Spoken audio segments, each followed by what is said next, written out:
So I'm a 50-year-old female. I have a history of hypertension and chronic back pain with a herniated disc. I'm on meds for hypertension and Tylenol as needed, no allergies. I weigh 270, 5'7". I've gained a lot of weight. I was healthy as a child. I gained weight when I was a full-time secretary. I quit smoking around this time, and I've gained 20 pounds since I've quit. I do not have back pain every day. Physical activity includes walking to and from the car at work, out shopping, cleaning your house.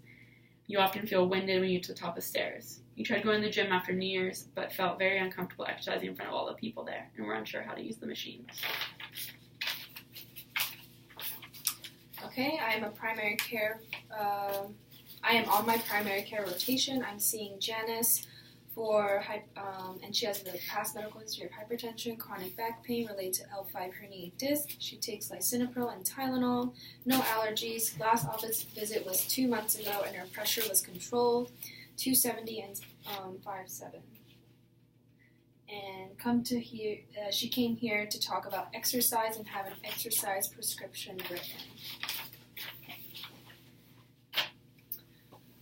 Hi, how are you? Good, how are you? I'm Emily. I'm a physician assistant student, and so I see that you're here to talk about exercise. Yeah, I just wanted to start exercising and lose some weight. Okay. Have you ever exercised before? Yeah, like when I was like a child and like my adolescence, I used to exercise all the time. But I don't really do much organized exercise now. Okay. Well, do you have any health conditions? I have high blood pressure and back pain from a herniated disc. Okay, and how long have you had the herniated disc? It was a while ago because my back pain's always just like there, but probably like over 5 years ago. And do you have back pain every day? Not every day, just some days. How bad would you describe the pain, like on a scale of 1 to 10? It comes and goes. Like when it's there, it's just like that nagging, like annoying dull pain. Okay, and do you take anything for the back pain? Just Tylenol whenever I need it. And how often do you take Tylenol? How often would you say? Maybe like in a week. Once a week. Once a week. And are you on any other medication?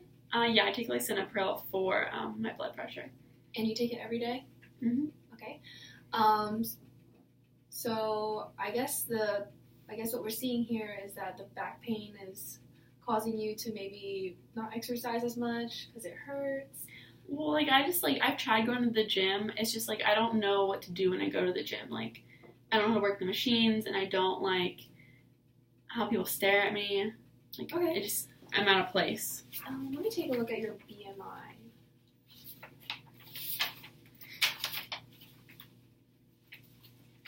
Okay, so your BMI is high. Basically, it's just a chart or a scale for how your weight correlates to your height. And right now, your BMI is around 40, which would put you in the obese category. And so I'm glad that you're here because you want to talk about exercise. Just another question: do you have any allergies? No.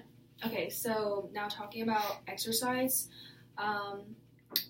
How much do you exercise, would you say, like, during the week? It doesn't have to be, like, going to the gym. Like, do you walk around your house? Do you take walks around the neighborhood? Do you ever go out, like, maybe grocery shopping? I just walk to and from my car at work. Mm-hmm. I walk when I'm out shopping and, like, when I clean my house. But, like, other than that, I don't really do anything. And where do you work?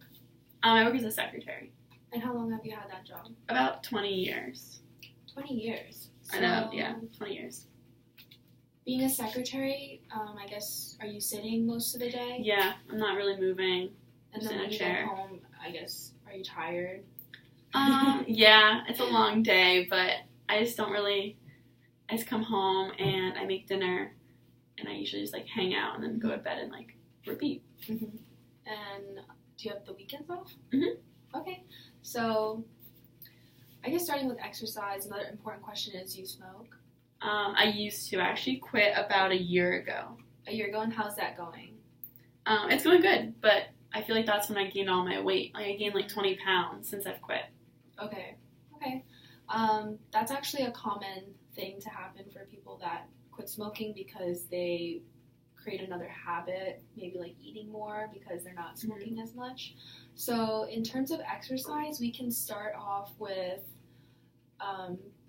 you said you feel uncomfortable at the gym because you don't want people like looking at you. Yeah. So we can start off by like small modifications. So if you have stairs at work, use the stairs if you're like on the second floor, or like don't take the elevator whenever the opportunity arises.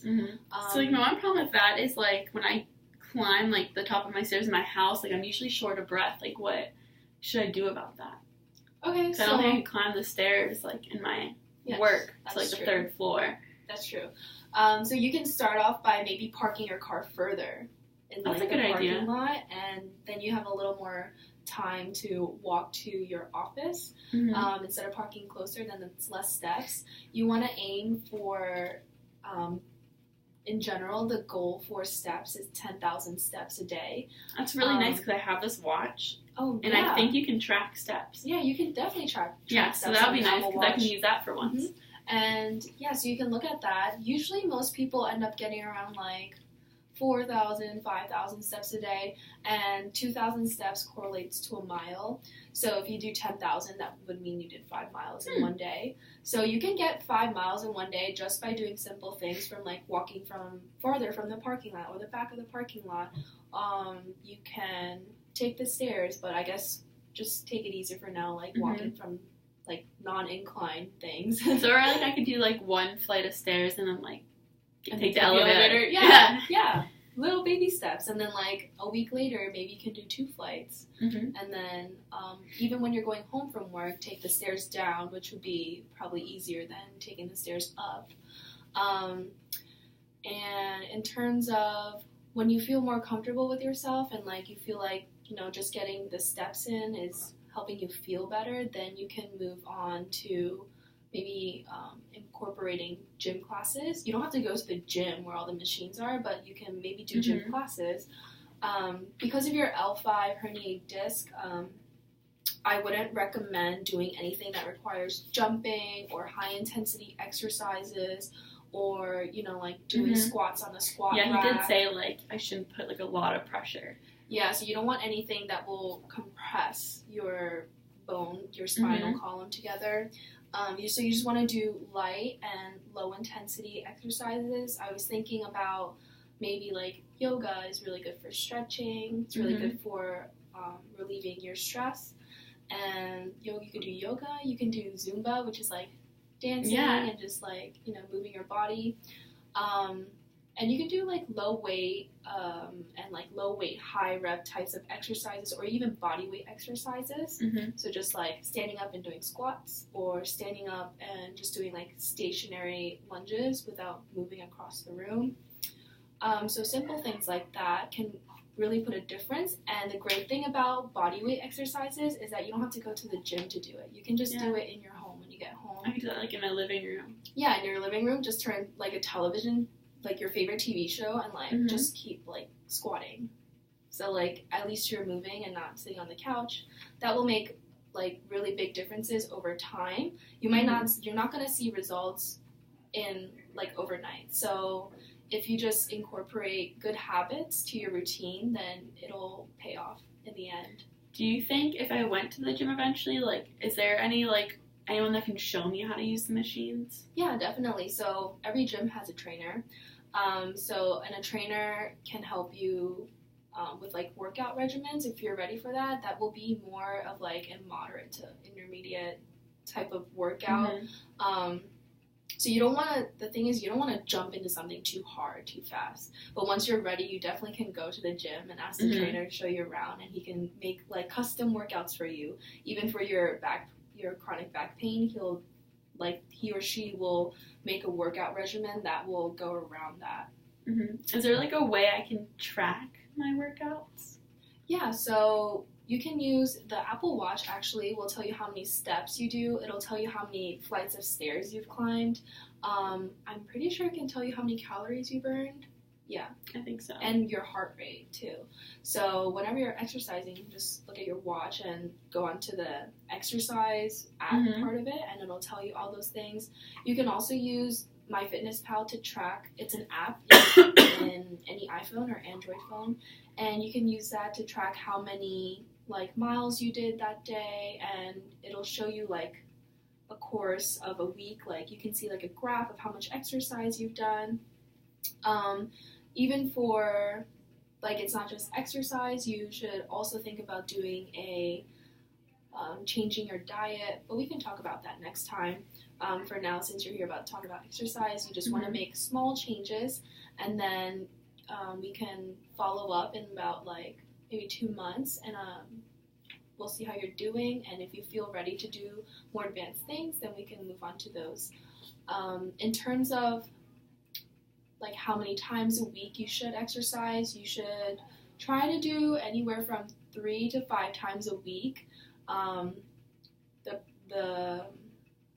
The protocol, I guess, calls for, like, 150 minutes of exercise a week. So if you divide that by 5, then you would do 30 minutes 5 times a day. So 30 minutes can be when you get home, before you go inside, just take, like, a couple laps around your neighborhood. Okay. And then, like, so that's just me, like, taking a walk. That's not, like, is there anything else I should be doing during the week, like other exercises? Or it's whatever you really feel comfortable doing. Taking a brisk walk, actually, walking is really good for your health. So walking and then drinking a lot of water will aid in a lot of weight loss. So if you want to, just go after work. You can take a couple laps around for half an hour, and then you can go inside and make dinner and stuff, because once you get inside, people have, like, that tendency to just want to sit down and like put relax, the pajamas on and, like, anything. sit on the couch. Yeah, so before you go inside, I would recommend to try and move for half an hour, because think about it, you were working all day, 8 to 5, I don't know, 9 to 6, so you want to take that time for yourself to just remember your body and move around. So you can do 5 times a week for 30 minutes, or if that's too much, try, like, 3 times a week for 45 minutes to an hour. The interval should be low to moderate, nothing high, nothing jumping. And then you want to do the type of exercise you should be doing is low weight or body weight aerobics. And then you should also... So, like, how, like, I guess an issue, too, I have is that, like, when I'm working out, like, taking a walk, like, I don't know how, like, fast I should walk. Like, is there a way, like, I can tell, like, how, like, intense I should be working? Oh, yeah, definitely. So, when you're exercising, you don't want to push yourself to the point where you're huffing and puffing and you can't make out full sentences. So, for you, that might be, like, running a mile straight without stopping, and if you can't make out a sentence and while you're doing the exercise, you know you're pushing yourself too hard. But if you're just kind of, like, lazily walking and you can have a full conversation with someone next to you, then that would mean that you're not walking fast enough. So you want to be, it's kind of hard to explain, because you don't want to be, like, on the floor dying, but you also don't want to not feel one drop of sweat. Yeah. You want to feel a little sweaty, but not, like, to the point where you're going to pass out. Okay. So if you can speak full sentences without struggling for breath, it's too easy. But if you can't speak any words or full sentences, that makes sense. And you're, like, breathing really, really heavy, then, you know, you're pushing yourself too hard. That makes sense. And even if you have a friend who has any dogs, or if you have any pets, you can go on a nice brisk walk with your pet. So I have 2 dogs. That would be perfect. Yeah. Because they don't get outside all day because I'm at work. So going for a walk would be... And they will appreciate it, too. And then my last question is just, like, so my doctor, I obviously see someone for my herniated disc. Like, do you think I should, like, talk to him before I start exercising? Or, like, can I just, like, go to the gym and, like, shouldn't worry? Will it make it worse? So I guess when we have the follow-up appointment, you should definitely talk to your physician who takes care of your herniated disc before we move on to doing stuff at the gym. because for now, just walking around or getting more steps in should actually help your back pain. It shouldn't make it more painful. But you do want to be careful when you do exercises that require heavy weights. Okay. Which we're not going to do. Focus yeah, on right now. he said I couldn't lift anything really super heavy, so that'd be perfect. All you have to do is just carry yourself around, I guess. Perfect. Thank you so much. Yeah, no problem. And then when should I come back? So I would like to see you in about 2 months, but if you have any serious pain or your back pain gets worse and it's not your usual back pain, then I would like for you to call me and you can come back in. We can schedule another talk. All right, great. Thank you. Thank you. See you in 2 months.